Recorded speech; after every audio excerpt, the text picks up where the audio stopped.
আমার শ্রেণীর ছাত্রছাত্রী, আমি দীপান্বিতা ম্যাডাম। আমার ইউটিউব চ্যানেল দীপাস টিচিংয়ে তোমাদের প্রত্যেককে স্বাগত। তোমরা দেখতে পাচ্ছ এটা এবিটিএস সেমিস্টার 4-এর টেস্ট পেপার। এখানে টেস্ট পেপারের প্রত্যেকটি পেজ ধরে ধরে আলোচনা করা হচ্ছে। এখন পেজ নাম্বার AC32। যারা আমার চ্যানেল ফলো করো তারা জানো যে আমি এবিটিএ টেস্ট পেপারের প্রত্যেকটি পেজের পার্ট এ এর জন্য আলাদা ভিডিও, পার্ট বি এর জন্য আলাদা ভিডিও এবং পার্ট সি এর জন্য আলাদা ভিডিও করে দিই। পার্ট এ বি হয়ে গেছে। এসি 132 পেজের পার্ট সি আজকে আলোচনা করব। এটা আলোচনা করতে গিয়ে এতগুলো বইয়ের সাহায্য নিয়েছি।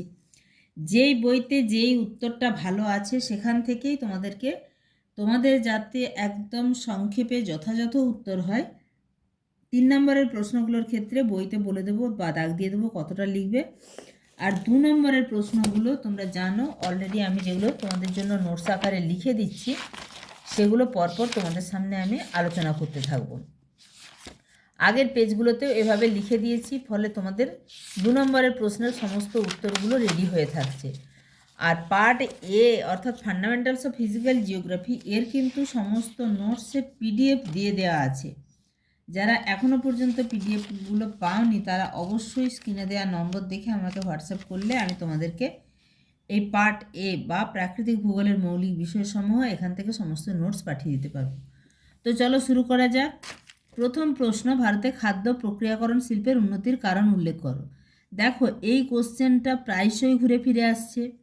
পশ্চিম ভারতে পেট্রোরসায়ন শিল্পের উন্নতির কারণগুলি বর্ণনা করো, এটা তোমরা ক্লাস 10-এই পড়েছো। গঙ্গা নদীর দূষণের প্রধান 3টি কারণ বিবৃত করো, এই কোশ্চেনটাও বারবার ঘুরে ফিরে আসছে। জঙ্গলমহলে ভূমির অবনমনের কারণ উল্লেখ করো, এটাও বারবার ঘুরে ফিরে আসছে। তবুও আমি প্রশ্নের উত্তরগুলো তোমাদেরকে দেখিয়ে দেবো। তার আগে বলবো, চ্যানেলে নতুন হলে অবশ্যই চ্যানেলটা সাবস্ক্রাইব করে রেখো। এই গুরুত্বপূর্ণ তথ্য সমৃদ্ধ ভিডিওটা অবশ্যই বন্ধুদের মাঝে শেয়ার করো এবং একটা লাইক করে দিও। চলো প্রথম কোশ্চেন, ভারতে খাদ্য প্রক্রিয়াকরণ শিল্পের উন্নতির কারণগুলো দেখে নিই। দাগ দেয়া দেখেই বুঝতে পারছো যে এই কোশ্চেনগুলি আগেই আলোচনা হয়েছে। খাদ্য প্রক্রিয়াকরণ শিল্পের উন্নতির কারণ, প্রথমত কৃষি সম্পদের প্রাচুর্য। দুধ, ডাল, কলা, আম, বেদানা, পেঁপে, লেবু, ওকরা, আদা প্রভৃতি দ্রব্য উৎপাদনে ভারত পৃথিবীতে প্রথম স্থান অধিকার করে। আবার ধান, গম, ফল, সবজি, ডিম, চা, বাদাম, আখ, মাংস উৎপাদনে দ্বিতীয় স্থান অধিকার করে পুরো পৃথিবীর মধ্যে। তাহলে এই সমস্ত দ্রব্যের বা খাদ্যদ্রব্যের প্রাচুর্য খাদ্য প্রক্রিয়াকরণ শিল্পের জন্য প্রয়োজনীয় কাঁচামালের যোগান দেয়। এরপরে হচ্ছে জনসাধারণের পছন্দ এবং জীবনযাত্রার মানের পরিবর্তন। সেটা কীরকম না, নগরীকরণ ও চাহিদার পরিবর্তন, বিপুল জনসংখ্যা, অধিক তরুণ ও যুবক জনগোষ্ঠী, মহিলাদের কর্মে নিযুক্তি ও শিক্ষার হার বৃদ্ধি, নগরীকরণের হার বৃদ্ধি এবং কর্মজীবী দম্পতিদের মধ্যে চটজলদি খাবার, রেডি টু ইট ও কুক খাবারের চাহিদা ক্রমাগত বৃদ্ধি পাচ্ছে। তখনই মানুষ চাইবে যে প্যাকেটজাত খাবার বা প্রক্রিয়া করা খাবার সরাসরি যাতে ঘরে পৌঁছে যায়। ফলে এই খাদ্য প্রক্রিয়াকরণ শিল্পের কিন্তু উন্নতি হচ্ছে।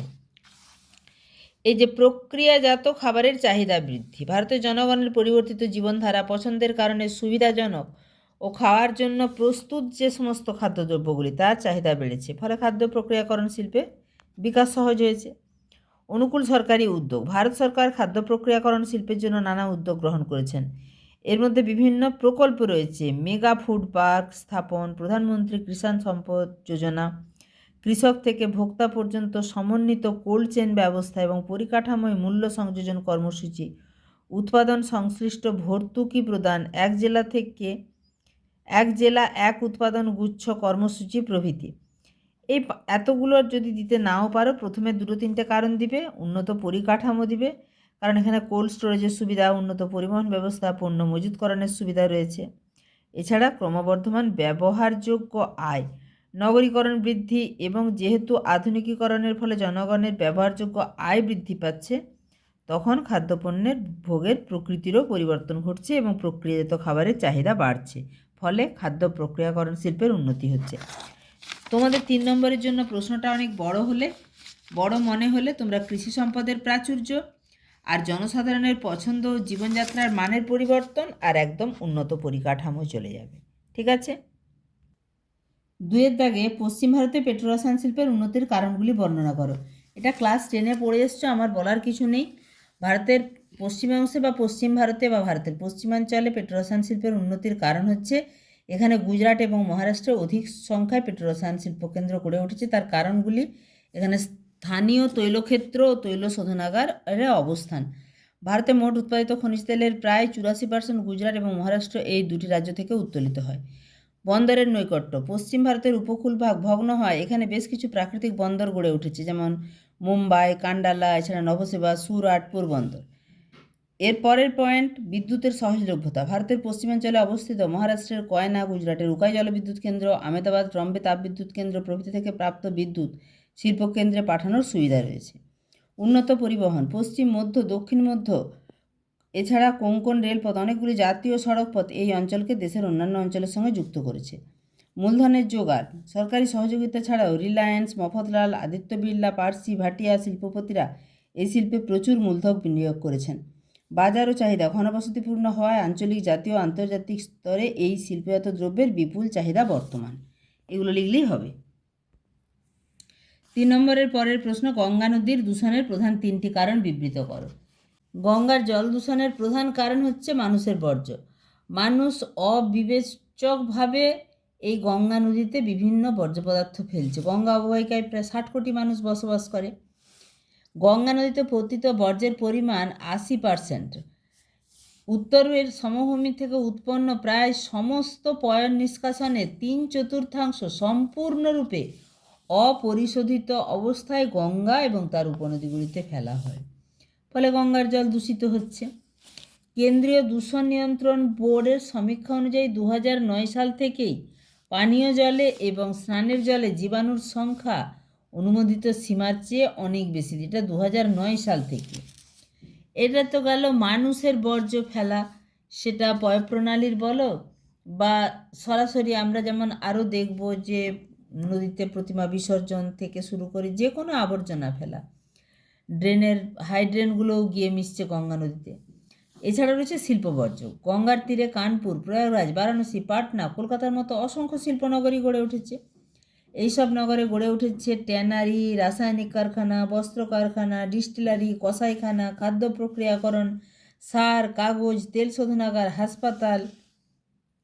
তারা কি করছে? সরাসরি অপরিশোধিত বর্জ্য পদার্থ গঙ্গায় ফেলছে। এছাড়া যদি দেখি তাহলে এটা মানুষের বর্জ্য, শিল্প বর্জ্য, 3টে কারণ লিখতে বলা হয়েছে। আরেকটা লিখবে যে ধর্মীয় ঐতিহ্য, সেখানে ধর্মীয় স্থান বা প্রতিমা বিসর্জন। প্রতিদিন লক্ষ লক্ষ মানুষ গঙ্গায় স্নান করেন। আবার প্রতিমা বিসর্জন, গঙ্গা নদীতে অসংখ্য বিষাক্ত পদার্থ বৃদ্ধির জন্য প্রতিমা বিসর্জনও দায়ী। কারণ প্রতিমার বিভিন্ন উপকরণের মধ্যে আছে মাটি, রং, ধাতু, প্লাস্টার অফ প্যারিস, কাপড়, রাংতা, প্লাস্টিক, পলিস্টারিন প্রভৃতি। ফলে এইগুলো সমস্ত গিয়ে গঙ্গা নদীতে মিশছে। তাহলে আমাদের 3টে কারণ হয়ে গেল। চলে যাব পরের প্রশ্নে। 3 নম্বরের লাস্ট প্রশ্ন, জঙ্গলমহলে ভূমির অবনমনের কারণ উল্লেখ করো। এই কোশ্চেনটাও তোমাদেরকে বারবার বলেছি যে বারবার আসছে প্রত্যেকটা পেজে। জঙ্গলমহলে ভূমি অবক্ষয় বা অবনমনের কারণ হচ্ছে অরণ্য হনন। এখানে জঙ্গলমহলের মানুষেরা অনেকাংশেই বনের উপর নির্ভরশীল।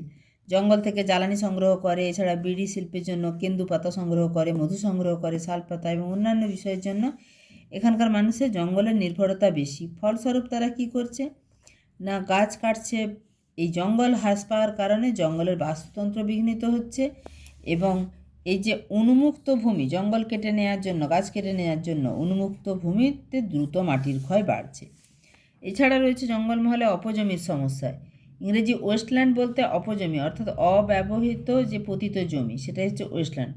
জঙ্গলমহলে মোট অপজমির পরিমাণ প্রায় 45,000 হেক্টর। এই ব্যবহারের অযোগ্য পতিত জমিকে ব্যবহারযোগ্য করে তোলার প্রচেষ্টা না থাকায় কৃষিকাজ হয় না। ফলে এখানে মাটির ক্ষয়ের পরিমাণ বেশি। এছাড়া এখানে মাটির চরিত্র বা জমির চরিত্র যেটা, সেটা হচ্ছে জমি আম্লিক ল্যাটেরাইট যুক্ত জমি। যে জমি উঁচু নিচু বন্ধুর, জমির জল ধারণ ক্ষমতাও অল্প। এছাড়া খরা ও জমিতে জল ধরে রাখার সমস্যা। জঙ্গলমহল অঞ্চলে বার্ষিক বৃষ্টিপাতের প্রসর 132 থেকে 145 সেমি। প্রসর মানে পার্থক্য, 132 থেকে 145 সেমি। এখানের মোট বৃষ্টি দিবসের সংখ্যা মাত্র 65 থেকে 76 দিন।